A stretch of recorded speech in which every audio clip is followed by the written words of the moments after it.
নমস্কার বন্ধুরা, কেমন আছেন সবাই? আজকে আপনাদের নিয়ে যাব নৈহাটিতে বড় মায়ের মন্দিরে। জানি এর মধ্যে হয়তো আপনারা অনেকেই এখানে অনেকবার ঘুরে গেছেন, আমি কিন্তু এই প্রথমবার। তাই যারা আমার মতো এখনও গিয়ে উঠতে পারেননি তাদের জন্য এই ভিডিওটা। কিভাবে যাবেন, কিভাবে পুজো দেবেন, কতক্ষণ এই মন্দির খোলা, সব কিছুই শেয়ার করব এই ভিডিওতে। তাই পুরো ভিডিওটা দেখতে থাকুন। আজকের যাত্রাটা শিয়ালদা স্টেশন থেকে শুরু করছি। শিয়ালদা থেকে নৈহাটি যাওয়ার কিন্তু প্রচুর ট্রেন আছে। আমি 2:40-এ কল্যাণী লোকালে আজকে যাব।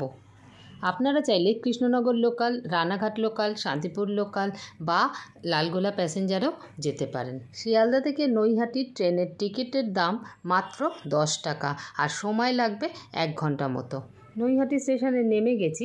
সামনের দিকে টিকিট কাউন্টারের দিক থেকে, যে দিক থেকে বেরোনোর বা এন্ট্রির রাস্তা রয়েছে, এই যে মেন বড় গেটটা, এইখান দিয়ে পেরোতে হবে। আমার ট্রেনটা 1 নম্বর প্ল্যাটফর্মে নামিয়েছিল, সেই জন্য আমাকে আর প্ল্যাটফর্ম চেঞ্জ করতে হলো না। আপনাদের কোনো ট্রেন যদি অন্য কোনো প্ল্যাটফর্মে নামায় তাহলে কিন্তু 1 নম্বর প্ল্যাটফর্মে আসতে হবে। এই যে স্টেশন থেকে বেরিয়ে আমি উল্টো ফুটে চলে এসেছি। এই দেখুন, এইখানে এই যে ডান দিকের রাস্তাটা, এই রাস্তা দিয়ে যেতে হবে বড় মায়ের মন্দিরে। এই রাস্তায় কোনো রকম বাস চলে না, শুধু টোটো চলে। তবে বড় মায়ের মন্দিরে যাওয়ার জন্য কিন্তু টোটো না করলেও চলে।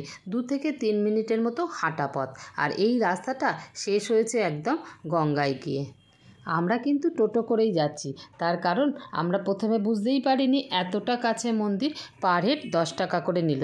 নামার পরে টোটো দাদাকে বললাম, আমাদের তো বলতে পারতেন যে এত কাছে মন্দির, তাহলে আর আমরা টোটো করতাম না, হেঁটেই আসতাম।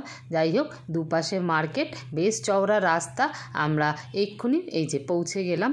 উঠতে না উঠতেই বোধহয় নামিয়ে দিল আমাদের বড় মায়ের মন্দিরের সামনে।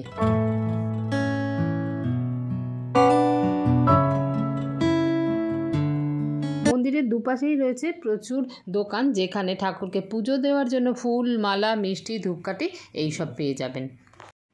এই হলো মন্দিরে ঢোকার গেট, যেটা আপাতত বন্ধ আছে। তার কারণ হলো মন্দির খুলবে 4টের সময়।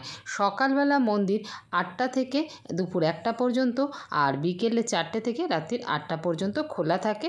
পুজোও দেওয়া যায়। তো 4টে এখনও বাজেনি, তার আগেই প্রচুর লাইন পড়ে গেছে। আর এখানে সিঁদুর রাখা রয়েছে, এইখানেই সবাই মায়ের কাছে মনস্কামনা জানিয়ে কাপড় টাপড় বেঁধে দিয়েছে। প্রচুর লাইন পড়ে গেছে। 4টের সময় মন্দির খুলবে, সবাই পুজো দেবে বলে। তো এই রকমই একটা দোকান থেকে আমরা পুজো দেওয়ার জন্য ফুল, মালা, মিষ্টি আর ধূপকাঠি, মোমবাতি কিনে নিলাম। এই দেখুন, দণ্ডি কাটছে একটা ছেলে। ওই পেছন দিকে গঙ্গা বললাম না, তো গঙ্গা থেকেই চান করে আসছে, পুরোটা মায়ের মন্দির পর্যন্ত দণ্ডি খাটছে। দণ্ডি খাটা কিন্তু ভীষণ কষ্ট, আর এই গরমে এতটা রাস্তা ছেলেটা যাচ্ছে তো আর পাচ্ছে না, মানে পুরো টলছে, দেখতেই পাচ্ছেন একদম।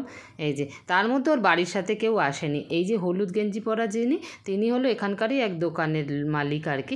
উনি গঙ্গা জল একটু ছিটিয়ে টিটিয়ে দিচ্ছেন। ব্যাস, ছেলেটা শুয়ে পড়লো, আর পারছে না বেচারা।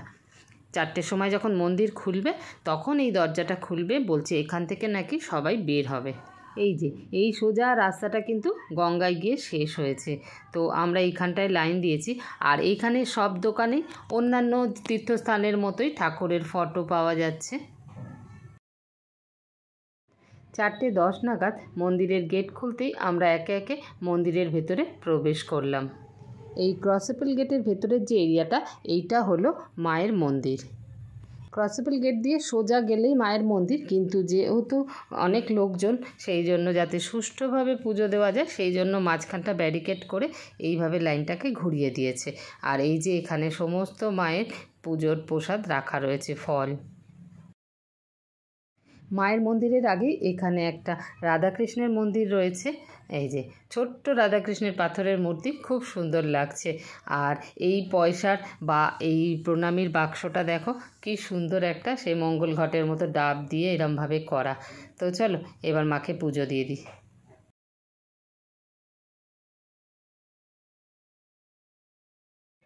কি সুন্দর করে মাকে সাজিয়েছে না। যদিও এখানে কিন্তু চারিদিকে বড় বড় করে লেখা আছে ফটো ভিডিওগ্রাফি করা বারণ, করা যাবে না। তাতেও কিন্তু আমরা করছি, কিছু বলেনি, বলছে তাড়াতাড়ি করে ফটো নিন, তাড়াতাড়ি করে ফটো নিন, কিন্তু আর ফটো নিচ্ছি বলে সেরকম কিছু বলেনি। পুজো দিয়ে মায়ের নামে আনা যে সিঁদুর, আলতা, ধূপকাঠি, মোমবাতি সবাই সেগুলো এখানেই রেখে দিচ্ছে। আবার এখান থেকেই সবাই মায়ের নামে সিঁদুর নিজেদের জন্য নিয়ে যাচ্ছে। তবে আলতা কেউ নিচ্ছে না, সবাই সিঁদুর নিচ্ছে, তাই চাইলে আপনিও নিতে পারেন।